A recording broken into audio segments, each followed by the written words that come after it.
Welcome to కోటిల్య careers. అంతర్జాతీయ సంస్థలు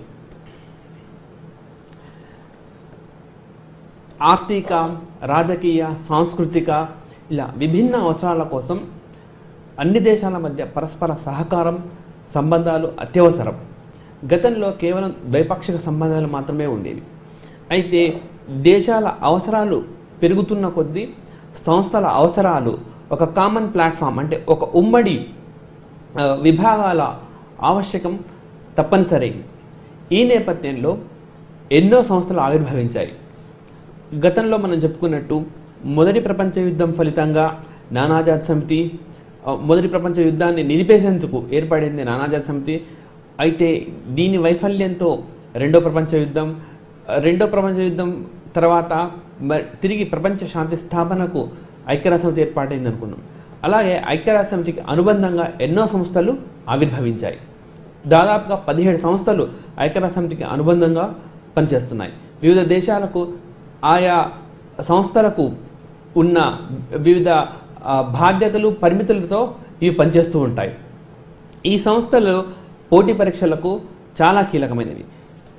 ఇందులో మీరు గుర్తించాల్సిన అంశాలు: 1, ఆయా సంస్థల ప్రధాన కేంద్రాలు. 2, అవి ఏర్పాటు చేసిన సంవత్సరం.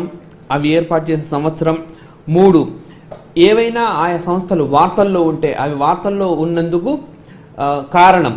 అలాగే ఆయా సంస్థల ప్రస్తుత అధిపతులు. ఈ 4 కోణాల్లో వీటిని పరిశీలించాల్సి ఉంటుంది. ముఖ్యంగా ఎక్కువగా వార్తల్లో ఉండే సంస్థలు ఎన్నో ఉన్నాయి. యునెస్కో కావచ్చు, లేకుంటే ప్రపంచ ఆరోగ్య సంస్థ వరల్డ్ హెల్త్ ఆర్గనైజేషన్ కావచ్చు, లేదంటే వరల్డ్ బ్యాంక్, ప్రపంచ బ్యాంక్ కావచ్చు, ఏడీబీ, బ్రిక్స్ బ్యాంక్, ఇలా ఎన్నో సంస్థలు ఉన్నాయి. ఆర్థిక సంస్థలు కావచ్చు, ఆర్థికేతర సంస్థలు కావచ్చు, అంటే ఆర్థిక అంశాలతో సంబంధం లేకుండా, ఆ నేపథ్యం లేకుండా కూడా ఎన్నో సంస్థలు కార్యకలాపాలు నిర్వహిస్తున్నాయి. మీరు యునెస్కో చూడొచ్చు. ఈ విధంగా యునెస్కో, లేకపోతే నాటో, లేదంటే మనము ఇంటర్పోల్, అలాగే స్వచ్ఛంద సంస్థలు ఎన్నో ఉన్నాయి. Red cross society, Amnesty international, ఇలా ఆయా సంస్థలు ఎప్పుడైతే వార్తల్లో నిలుస్తాయో తిరిగి అవి కూడా కీలకంగా మారతాయి. అలా కాకుండా అన్ని సంస్థలు, ఆయా సంస్థల ప్రధాన కేంద్రాలు, ఆయా సంస్థల అధిపతులు అవి ప్రపంచ దేశాల అభివృద్ధికి కానీ లేదా వివిధ అంశాలకు కానీ వాటి పాత్రను క్షుణ్ణంగా అధ్యయనం చేస్తే ఈ జీకే ఏరియాకు సంబంధించి మంచి కవరేజ్ అయినట్టు చెప్పుకోవచ్చు. సో మనం అంతర్జాతీయ సంస్థలను పరిశీలిస్తే ఫుడ్ అండ్ అగ్రికల్చర్ ఆర్గనైజేషన్, దీన్నే FAO అనే అబ్రివేషన్ చూస్తాం.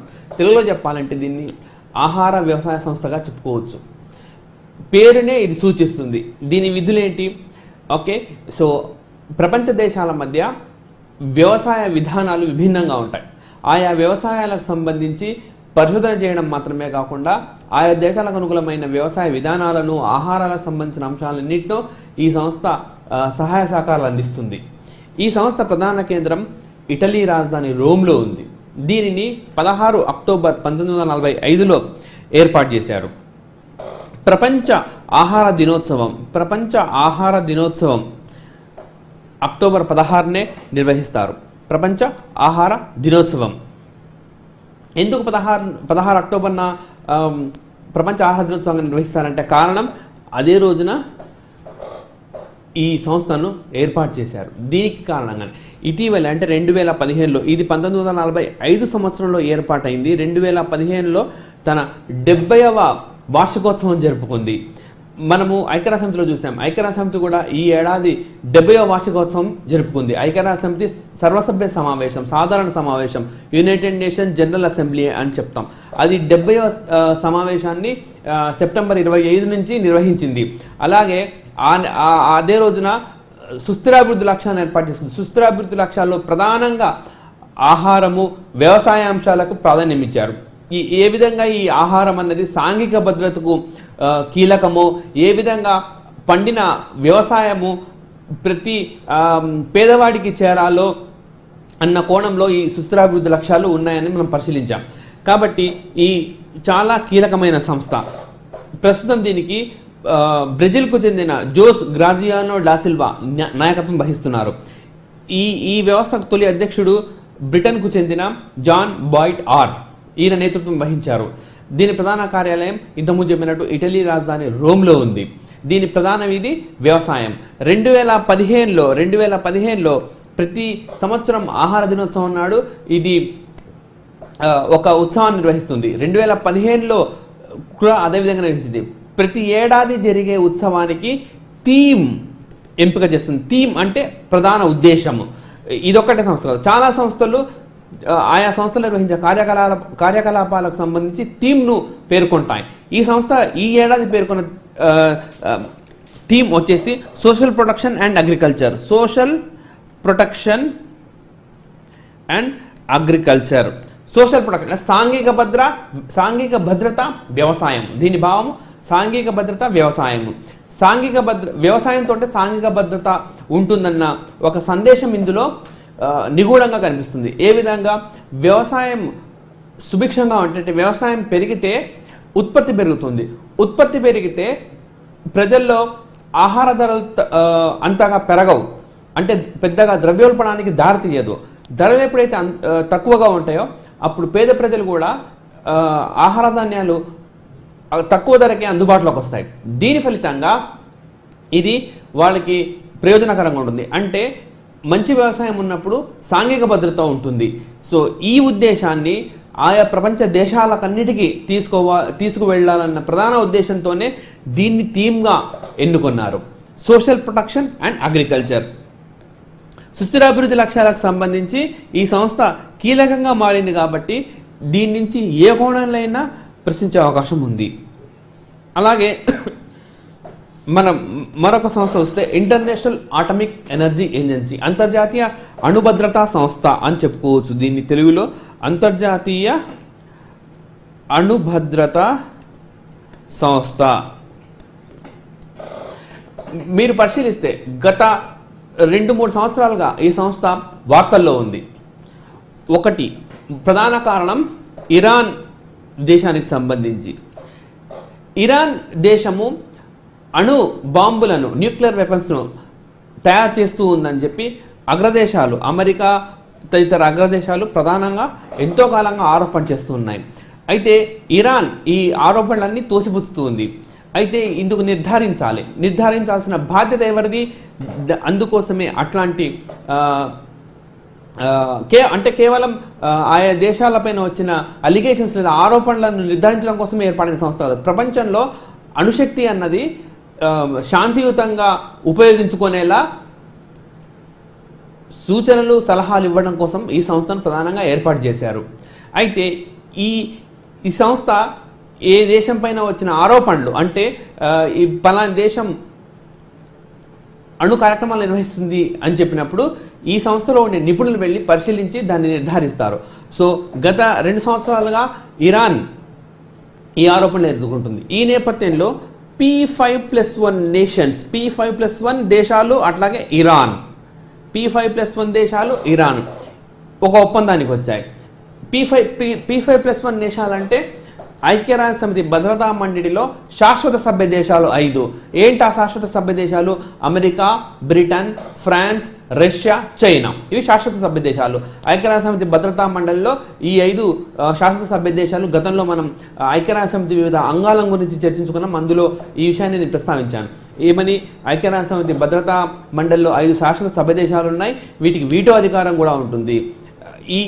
ఈ అధికారం కోసమే భారత్, జపాన్, బ్రెజిల్, జర్మనీ దేశాలు G4 కూటమిగా కూడా ఏర్పడి ప్రయత్నిస్తున్నాయి. ఇటీవలి కాలంలో భారత ప్రధాని నరేంద్ర మోడీ వివిధ దేశాలకు విస్తృతంగా పర్యటించి ఐక్యరాజ్య సమితి భద్రతా మండలిలో శాశ్వత సభ్యత్వం కోసం, భారత్కు శాశ్వత సభ్యత్వం అందించడం కోసం అన్ని దేశాలను ఒప్పిస్తున్నారు. అందుకే ఆయన ఎన్నో విదేశీ పర్యటనలు ఇప్పటి వరకు పూర్తి చేశారు.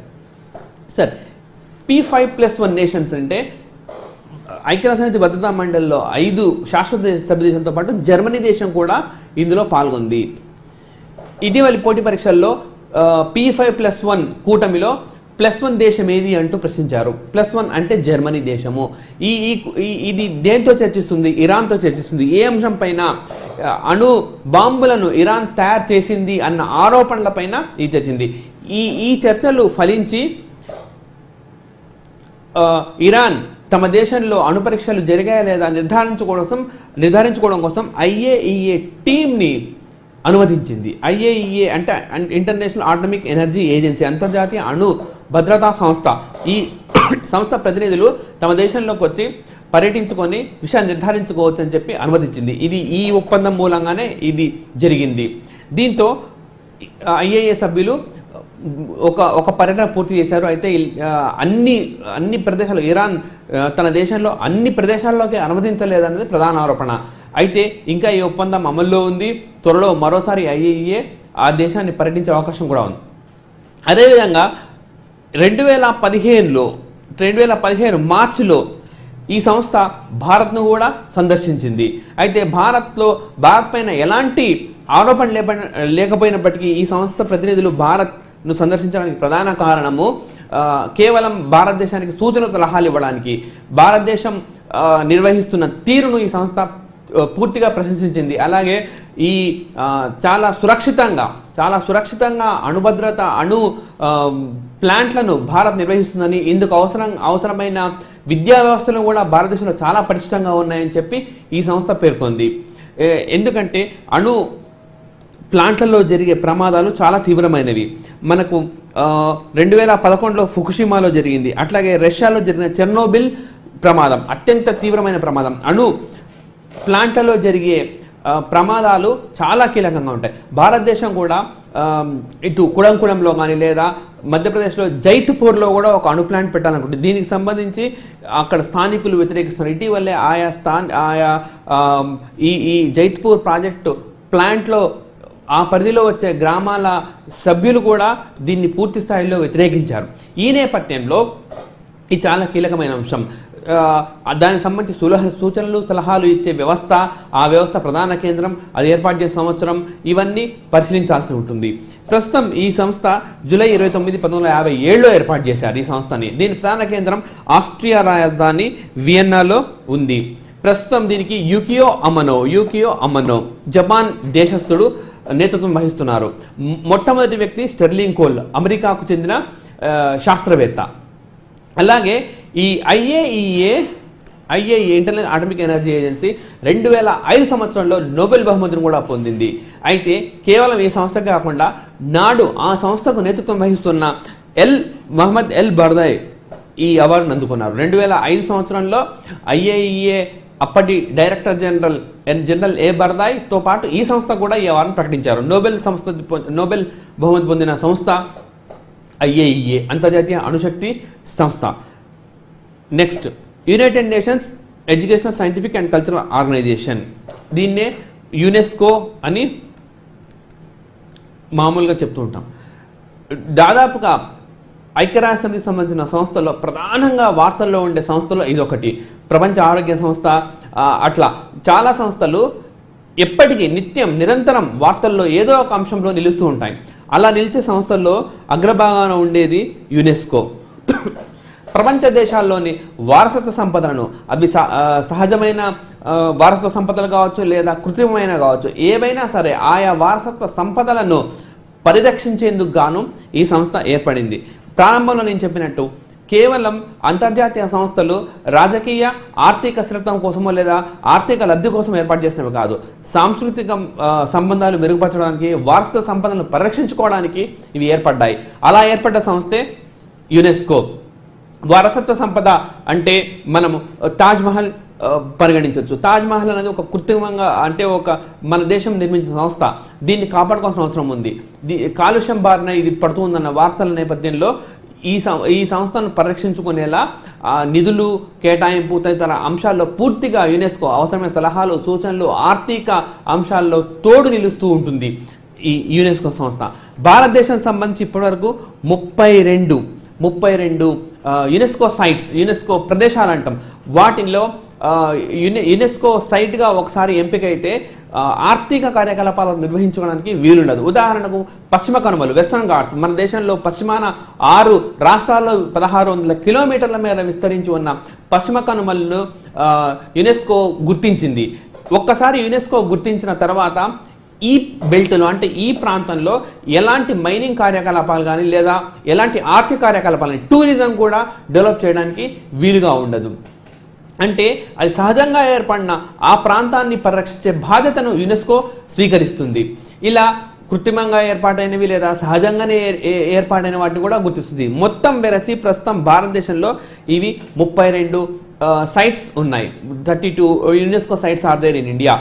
అయితే ఈ 32 సైట్స్ని మనము పరీక్ష కోణంలో గుర్తించాల్సిన అవసరం లేదు. తాజాగా ఎన్నికైంది గుర్తుంచుకుంటే సరిపోతుంది. దానికి వెళ్లే ముందు ఒకసారి ఈ సంస్థ 16 నవంబర్ 1945లో ఏర్పాటైంది. అంటే 2015 నవంబర్ 16న ఈ సంస్థ కూడా 70వ వార్షికోత్సవాన్ని పూర్తి చేసుకుంది. అలాగే దీనికి ప్రస్తుత అధ్యక్షుడు ఇరియానా బొకావో, తొలి అధ్యక్షుడు గ్రేట్ బ్రిటన్ చెందిన జూనియస్ హుక్స్లే. భారతదేశానికి సంబంధించిన కట్టడాలను మీరు పరిశీలిస్తే రాణి కి వావ్ ఇది గుజరాత్లో ఉంది. గుజరాత్లో దీన్ని మనం సాధారణ పరిభాషలో పుష్కరిణిగా పేర్కొనవచ్చు. పుష్కరిణి గుజరాత్లో ఏర్పాటు చేసిన సంస్థ ఇది. దీన్ని జూన్ 22, 2014 యునెస్కో గుర్తించింది. సోలంకి రాజులు భారతదేశంలో రాజపుత్ర రాజ్యాలు పరిపాలించాయి. రాజపుత్ర రాజ్యాల్లో ఒకటైన సోలంకి రాజులు 950 నుంచి 1300 వరకు గుజరాత్లోని కథయవార్ ఆయా ప్రాంతాలను పాలించిన ఈ సోలంకి రాజులు దీన్ని నిర్మించారు. సో భారతదేశం నుంచి చివరగా ఎన్నికైన యునెస్కో సైట్ రాణి కి వావ్ గుజరాత్లోని పఠాన్ జిల్లాలో ఉంది. గుజరాత్లోని పఠాన్ జిల్లాలో ఇది నెలకొని ఉంది. అలాగే సహజమైనవి కూడా మన దగ్గర Kaziranga national park, Manas wild life sanctuary. Kaziranga national park, Manas wild life sanctuary ఈ రెండు కూడాను మనకి అస్సాంలో ఉన్నాయి. అస్సోం అంటున్నాం ప్రస్తుతం. అస్సోం రాష్ట్రంలో డిస్పూర్ రాజధానిగా ఉన్న అస్సోం రాష్ట్రంలో ఈ రెండు ఉన్నాయి. కాజీరంగా నేషనల్ పార్క్లో మనం మూపురం ఉన్న ఎద్దులను చూడొచ్చు. రైనోసిరస్ అంటాం. మూపురం ఉన్న ఎద్దు రైనోసిరస్. ఇంగ్లీష్లో దీన్నే రైనోసిరస్గా భావిస్తాం. రైనోసిరస్ ఇందులో ఉంటుంది. అలాగే మనస్ వైల్డ్ లైఫ్ శాంక్చురీ. మనస్ అనే నది పరివాహక ప్రాంతంలో ఉంది. మనస్ అన్న నది బ్రహ్మపుత్ర నదికి ఉపనది. It's tributary to Brahmaputra. అలాగే కెలిడియో నేషనల్ పార్క్ ఇది రాజస్థాన్లో ఉంది. రాజస్థాన్లో దీనికి పూర్వనామం భరత్పూర్ బర్డ్ శాంక్చురీగా ఉండేది. దీనికి కెలిడియో నెస్కోప్గా తిరిగి నామకరణం చేశారు. అలాగే నందాదేవి వ్యాలీ నేషనల్ పార్క్స్ ఇవి ఉత్తరాఖండ్లో నెలకొని ఉన్నాయి. ఉత్తరాఖండ్ భారతదేశంలో ఈశాన్య రాష్ట్రం ఉత్తరప్రదేశ్ నుంచి విడిపడి ఏర్పాటైన ఉత్తరాఖండ్ రాష్ట్రంలో ఇది ఉంది. అలాగే సుందర్బన్స్ నేషనల్ పార్క్ పశ్చిమ బెంగాల్ అలాగే బంగ్లాదేశ్ సరిహద్దుల్లో ఉంటుంది. పశ్చిమ బెంగాల్ మడ అడవులకు ఇది చాలా ప్రసిద్ధి. మడ అడవులు ఇంగ్లీష్లో దీన్ని మాంగ్రూస్ అని కూడా చెప్తాం. మాంగ్రూస్ మడ అడవులు. అలాగే జూట్కు ఇది ఈ ప్రాంతం పశ్చిమ బెంగాల్ రాష్ట్రము అలాగే బంగ్లాదేశ్ మొత్తం జూట్ ఉత్పత్తులకు చాలా ప్రసిద్ధి. కేవలం సుందర్బన్స్ నేషనల్ పార్క్ అక్కడ విస్తరించడం వల్ల ఇది సాధ్యమైంది. అలాగే పశ్చిమ కనుగోలు ఇంతకుముందు చెప్పినట్టు 6 రాష్ట్రాల్లో భారతదేశంలో పశ్చిమాన ఉన్న గుజరాత్, గోవా, మహారాష్ట్ర, కర్ణాటక, తమిళనాడు, కేరళ ఈ 6 రాష్ట్రాల్లో గుజరాత్, మహారాష్ట్ర, గోవా, కర్ణాటక, కేరళ, తమిళనాడు ఈ 6 రాష్ట్రాల్లో సుమారు 1600 కిలోమీటర్ల మేర విస్తరించున్న పశ్చిమ కనుమలు దీన్ని కూడా యునెస్కో గుర్తించింది. పశ్చిమ కనుమల్లో మనకు అత్యంత ఎత్తులో ఉండే పర్వతము అనైమూడి. ఇది పశ్చిమ కనుమలోనే కాదు మొత్తం దక్షిణ భారతదేశంలో ఉన్న అతి ఎత్తైన పర్వతంగా చెప్పవచ్చు. ఇది కేరళ రాష్ట్రంలో ఉంది. కేరళ రాష్ట్రంలో అనైమూడి. అలాగే గ్రేటర్ హిమాలయన్ నేషనల్ పార్క్ ఇది హిమాచల్ ప్రదేశ్ రాష్ట్రంలో ఉంది. హిమాచల్ ప్రదేశ్. ఇలా యునెస్కో చాలా కీలకమైన సంస్థ. ఈ నిత్యం వార్తల్లో ఎప్పుడు వార్తలు నిలిచినా లేదా ఏదైనా కొత్త సైట్ని ఇది గుర్తించినా మనము దానికి సంబంధించిన పూర్తి స్థాయి సమాచారాన్ని సేకరించుకోవాల్సి ఉంటుంది. భారతదేశం ఇప్పటికే దాదాపుగా ఇంకా 40 ప్రాంతాలను గుర్తించాలని చెప్పి విన్నపం ఉంది. ఇది యునెస్కో పరిశీలనలో ఉంది. ఏ సైట్ అయినా ఎన్నిక కావచ్చు. ఎన్నికైన ప్రతి సైట్ని మనము పూర్తి స్థాయిలో అధ్యయనం చేయాల్సి ఉంటుంది. అలాగే ప్రపంచ ఆరోగ్య సంస్థ వరల్డ్ హెల్త్ ఆర్గనైజేషన్గా దీన్ని చెప్తూ ఉంటాం. ఏప్రిల్ 7, 1948లో దీన్ని ఏర్పాటు చేశారు. ఇదే రోజున వరల్డ్ హెల్త్ డే అంటే ప్రపంచ ఆరోగ్య దినోత్సవంగా మనము నిర్వహిస్తూ ఉంటాం. ఈ సంస్థ ప్రధాన కేంద్రం జెనీవా, స్విట్జర్లాండ్లో ఉంది. జెనీవా కేంద్రంగా ఎన్నో అంతర్జాతీయ సంస్థలు పనిచేస్తూ ఉన్నాయి. మామూలుగా ఏ సంస్థ అయినా దాని ప్రధాన కార్యాలయం ఇంతకుముందు మనం చూసిన IAEA వియన్నా, ఆస్ట్రియా రాజధాని వియన్నా కేంద్రంగా పనిచేస్తూ ఉంది. అలాగే ఆయా సంస్థల క్యాపిటల్స్, ఆయా సంస్థలు నెలకొన్న ప్రదేశాలను పరిశీలిస్తుంటాం. అయితే జెనీవాలో ఉండే అన్ని సంస్థలను ఒక చోట రాసుకొని నేర్చుకుంటే విద్యార్థులకు ఎంతో ప్రయోజనకరంగా ఉంటుంది. అలాగే వాషింగ్టన్ కేంద్రంగా కూడా ఎన్నో సంస్థలు పనిచేస్తూ ఉన్నాయి. ఆయా సంస్థలను ఒకే చోట రాసుకొని నేర్చుకోవడం వల్ల చాలా తేలిగ్గా గుర్తుంచుకునే అవకాశం ఉంటుంది. మనం ప్రపంచ ఆరోగ్య సంస్థను పేర్కొంటే ఇది ప్రపంచంలో ఆరోగ్యం అంటే ఎన్నో రుగ్మతలు అంటే మానసిక, శారీరక రోగాలు తీవ్ర స్థాయిలో విస్తరిస్తున్నాయి. ఈ నేపథ్యంలో దీని పాత్ర చాలా క్రియాశీలకంగా ఉంది. అంటే ఆయా రోగాలను నియంత్రించాలనే ప్రధాన ఉద్దేశంతో దీన్ని ఏర్పాటు చేశారు. ఎన్నో దేశాలకు ఇది అవసరమైన సలహాలు, సూచనలు, మందులు కూడా అందిస్తూ ఉంటుంది. ఉదాహరణకు మీరు చూస్తే భారతదేశం ప్రస్తుతం పోలియో రహిత దేశంగా ఉంది. భారతదేశంలో పోలియో దాదాపుగా 2011-12 సంవత్సరం తర్వాత ఎలాంటి పోలియో కేసు నమోదు కాలేదు. దీనికి కారణం ప్రపంచ ఆరోగ్య సంస్థ భారతదేశంలో నిర్వహించిన కార్యకలాపాలు, ఆ సంస్థ కృషి, భారత ప్రభుత్వ కృషి కూడా ఇందులో ఉంది. అయితే ఇందుకు అవసరమైన సలహాలు, సూచనలు, మందులు, దీనికి సంబంధించిన వ్యవస్థ అన్నింటినీ ప్రపంచ ఆరోగ్య సంస్థ అందించింది. భారతదేశానికి పొరుగున ఉన్న పాకిస్తాన్ ప్రస్తుతం ప్రపంచంలోనే అతి ఎక్కువ పోలియో కేసులు నమోదవుతున్న దేశంగా ఉంది. దీనికి కారణం ఆ దేశంలో సరైన విధానాలు లేదంటే ఆయా ప్రభుత్వాలు అంతగా స్పందన లేకపోవడం. అంటే ఇక్కడ ప్రపంచ ఆరోగ్య సంస్థ, ఆ దేశం రెండు ఒక సమన్వయంతో పనిచేసినప్పుడే ఉత్తమ ఫలితాలు వస్తాయి. ప్రపంచ ఆరోగ్య సంస్థ అంటే వరల్డ్ హెల్త్ ఆర్గనైజేషన్ ఈ దిశగా కృషి చేస్తూ ఉంటుంది. దీని ప్రస్తుతం అధ్యక్షురాలు మార్గరెట్ చాన్, హాంకాంగ్కు చెందిన మార్గరెట్ చాన్ ఉన్నారు, ఈవిడ మహిళ. అలాగే తొలి అధ్యక్షుడు బ్రీక్ చిన్హోల్మ్, కెనడాకు చెందిన బ్రోక్ చిన్హోల్మ్ ఉన్నారు. ఇది ప్రపంచ ఆరోగ్య సంస్థ. నెక్స్ట్ బ్రిటన్ వుడ్స్ కవలలు. అంతర్జాతీయ ద్రవ్యనిధి సంస్థ అంటే ఇంటర్నేషనల్ మానిటరీ ఫండ్. ఎప్పుడు వార్తల్లో ఉండే మరో సంస్థ ఇది. ఇంటర్నేషనల్ మానిటరీ ఫండ్, అంతర్జాతీయ ద్రవ్యనిధి సంస్థ. అలాగే ప్రపంచ బ్యాంక్, వరల్డ్ బ్యాంక్ ఎప్పుడు నిత్యం ఏదో ఒక నివేదిక సమర్పించడము లేదా అంతర్జాతీయ స్థాయిలో విదేశాల రుణాలు అందిస్తూ ఉండడము, ఆయా దేశాల మౌలిక రంగాల అభివృద్ధిలో, మౌలిక సదుపాయాల అభివృద్ధిలో పాత్ర నిర్వహిస్తూ ఉండడం నేపథ్యంలో ఈ రెండు సంస్థలు ఎప్పటికీ వార్తల్లో నిలుస్తూ ఉంటాయి. ఈ రెండు సంస్థలను సంయుక్తంగా కలిపి బ్రిటన్ వుడ్స్ కవలలుగా పేర్కొంటారు. బ్రిటన్ వుడ్స్ అనేది అమెరికాలో ఒక ప్రాంతం, అమెరికాలో ఒక నగరం. ఆ నగరంలో జరిగిన చర్చల ఫలితంగా ఏర్పడిన సంస్థలైనందున వీటిని బ్రిటన్ వుడ్స్ కవలలుగా పేర్కొంటాం. మొదట మీరు అంతర్జాతీయ ద్రవ్యనిధి సంస్థను పరిశీలిస్తే ఈ సంస్థ నేరుగా రుణాల రూపంలో కానీ వేరే ఇతరేతర రూపంలో కానీ నేరుగా నగదు ఏ దేశాలకు ఇవ్వదు. కేవలం ఇది మానిటరీ అంటే ఒక సహాయపూర్వకంగా చెప్పుకోవచ్చు. మానిటరీ ఓకే, ఒక ద్రవ్య విధానాలకు సంబంధించి సూచనలు, సలహాలు ఇస్తూ ఉంటుంది ద్రవ్యనిధి. అలాగే ఈ సంస్థ SDRలను కూడా ఇస్తుంది. SDR అంటే స్పెషల్ డ్రాయింగ్ రైట్స్, ప్రత్యేక రాయితీ హక్కులుగా పేర్కొనవచ్చు. స్పెషల్ డ్రాయింగ్ రైట్స్ దీన్ని మనము సాధారణ పరిభాషలో సాధారణంగా మనం ఎవరికైనా డబ్బులు ఇవ్వాలనుకుంటే చెక్ రూపంలో కూడా ఇవ్వచ్చు. అలాంటి చెక్ రూపంలో ఉండేవే స్పెషల్ డ్రాయింగ్ రైట్స్. అంతర్జాతీయ ద్రవ్య సంస్థ 1969లో ఈ SDRను ఇంట్రడ్యూస్ చేసింది.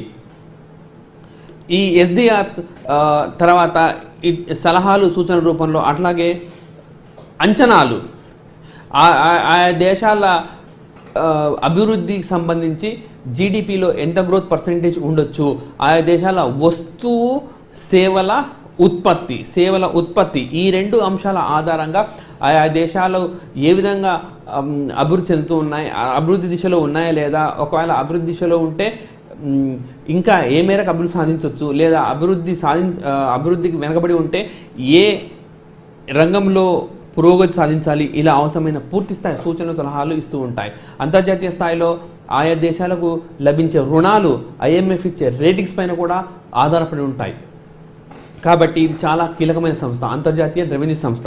అంతర్జాతీయ ద్రవ్యనిధి సంస్థని డిసెంబర్ 27, 1945లో ఏర్పాటు చేశారు. ప్రధాన కేంద్రం వాషింగ్టన్. ఇంతకుముందు చెప్పినట్టు వాషింగ్టన్ కేంద్రంగా చాలా వ్యవస్థలు పనిచేస్తున్నాయి. ఒకటి అంతర్జాతీయ ద్రవ్యనిధి సంస్థ, అలాగే వరల్డ్ బ్యాంక్ కింద 5 సంస్థలు తిరిగి పనిచేస్తున్నాయి. వరల్డ్ బ్యాంక్ కింద 5 సంస్థలు, ఈ 5 సంస్థలు వరల్డ్ బ్యాంక్తో పనిచేస్తున్న 5 సంస్థలు, అట్లాగే అంతర్జాతీయ ద్రవ్యనిధి సంస్థ, అన్ని సంస్థలు వాషింగ్టన్ కేంద్రంగానే పనిచేస్తున్నాయి. ప్రతిసారి ప్రతి ఆర్గనైజేషన్ చదువుతున్నప్పుడు లేదా ప్రతి వ్యవస్థ గురించి చదువుతున్నప్పుడు మళ్ళీ పరిశీలించిన అవసరం లేదు. అట్లాగే అంతర్జాతీయ ద్రవ్యనిధి సంస్థ వాషింగ్టన్ కేంద్రంగా పనిచేస్తుంది. ప్రస్తుత అధ్యక్షురాలు ఫ్రాన్స్కు చెందిన క్రిస్టియన్ లగార్డే.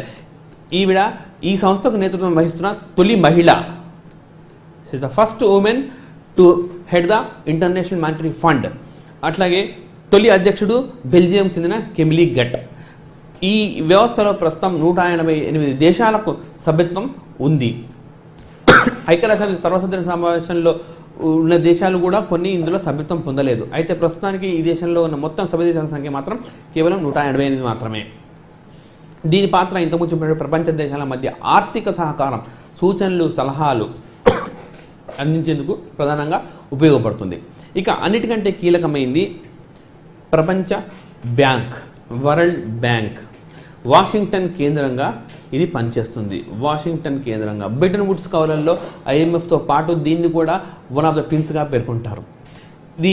దీంట్లో 5 వ్యవస్థలు ఉన్నాయి. అది international bank for reconstruction and development, దీన్ని IBRDగా పేర్కొంటారు. నిజానికి IBRD అనేది ప్రపంచ బ్యాంకుకు ముందే ఉన్న వ్యవస్థ. అయితే బ్రిటన్ వుడ్స్లో జరిగిన సమావేశాల అనంతరం 2 వ్యవస్థలను ఏర్పాటు చేసి అప్పటికే ఉన్న IBRDని ప్రపంచ బ్యాంక్, 2 వ్యవస్థలు అంటే IMF, వరల్డ్ బ్యాంక్ అని ఇంతకుముందు చెప్పడం జరిగింది. IMF, వరల్డ్ బ్యాంక్ పరిధిలోకి IBRDని తీసుకొచ్చారు. IBRD అంటే ఇది అభివృద్ధి చెందుతూ ఉన్న దేశాలకు రుణాలను అందిస్తుంది. చాలా కీలకమైన సంస్థ. ప్రశ్న ఏ విధంగా రావచ్చు అంటే, అభివృద్ధి చెందుతూ ఉన్న దేశాలకు రుణాలు ఇచ్చి ప్రోత్సహించే సంస్థ ఏది? IBRD, IMF, వరల్డ్ బ్యాంక్ ఇలా ఇస్తూ ఉంటాం. ప్రపంచ బ్యాంకు సంబంధించిన 5 సంస్థల్లో ఒక సంస్థ అయిన IBRD అభివృద్ధి చెందుతూ ఉన్న దేశాలకు రుణాలు ఇస్తుంది. అలాగే పూర్తిగా పేదరికంతో మగ్గుతున్న దేశాలకు రుణాలు ఇచ్చడం కోసం మరొక సంస్థ ఉంది. అదే ఇంటర్నేషనల్ డెవలప్మెంట్ అసోసియేషన్. ప్రపంచ పేద దేశాలు అంటే ఎక్కువ వడ్డీ చెల్లించలేని దేశాలు, ఆయా దేశాలకు ఆర్థిక సహకారం అందించేందుకు, ఆయా దేశాల అభివృద్ధికి వెన్నుదన్నుగా ఉండేందుకోసము తక్కువ వడ్డీతో రుణాలు అందిస్తుంది ఈ సంస్థ. గ్రాంట్లను కూడా అందిస్తుంది. గ్రాంట్లు అంటే ఆయా దేశాలు తిరిగి చెల్లించాల్సిన అవసరం లేదు. ఇలా పేదరికంతో మగ్గుతున్న దేశాల సాంఘిక భద్రత, ఆర్థిక పురోగతి కోసం ఈ సంస్థను ఏర్పాటు చేశారు. అదేవిధంగా IFC, ఇంటర్నేషనల్ ఫైనాన్స్ కార్పొరేషన్. అభివృద్ధి చెందుతూ ఉన్న దేశాలకు రుణాలు ఇవ్వడానికి IBRD ఉంది, అంటే international bank for reconstruction and development. పూర్తిగా పేదరికంలో ఉన్న దేశాలకు IDA ఉంది. IDA అంటే ఇంటర్నేషనల్ డెవలప్మెంట్ అసోసియేషన్. అయితే ఈ తరహా దేశాలు కాకుండా ఎన్నో ప్రైవేట్ సంస్థలు ఉన్నాయి. ఎన్నో మౌలిక సదుపాయాల కల్పన కోసం ఆయా సంస్థలు ఎంతో ఉపయోగపడుతూ ఉంటాయి. ముఖ్యంగా నేటి రోజుల్లో PPP బాగా వార్తల్లో ఉండే అంశం. PPP అంటే పబ్లిక్ ప్రైవేట్ పార్ట్నర్షిప్. ఉదాహరణకు తెలంగాణ రాజధాని హైదరాబాద్లో నిర్మాణం అవుతున్న మెట్రో రైల్ ఒక పబ్లిక్ ప్రైవేట్ పార్ట్నర్షిప్. ఒక ప్రైవేట్ సంస్థ భాగస్వామ్యంతో దీన్ని నిర్మిస్తూ ఉన్నారు. అలాగే మీరు హైదరాబాద్లో ఉన్న అంతర్జాతీయ విమానాశ్రయం GMR సంస్థతో కలిసి దీన్ని నిర్మించారు. భారతదేశంలో హైదరాబాద్లో మెట్రో రైలు L&T సంస్థతో కలిసి పబ్లిక్ ప్రైవేట్ పార్ట్నర్షిప్తో నిర్మిస్తున్నారు. ఇలా పబ్లిక్ ప్రైవేట్ పార్ట్నర్షిప్తో నిర్వహించే సంస్థలకి రుణాలు అందించడం కోసం ఇంటర్నేషనల్ ఫైనాన్స్ కార్పొరేషన్ని ఏర్పాటు చేశారు. ఇది ప్రైవేట్ రంగంలో పెట్టుబడులను ప్రోత్సహిస్తుంది. ఇది కేవలం ఇది మాత్రమే కాదు. ఉదాహరణకి మాల్దీవుల రాజధాని మాలే ఈ ప్రాంతంలో GMR అంతర్జాతీయ విమానాశ్రయాన్ని నిర్మించింది. ఈ మాల్దీవుల రాజధాని మాలేలో నిర్మించిన అంతర్జాతీయ విమానాశ్రయానికి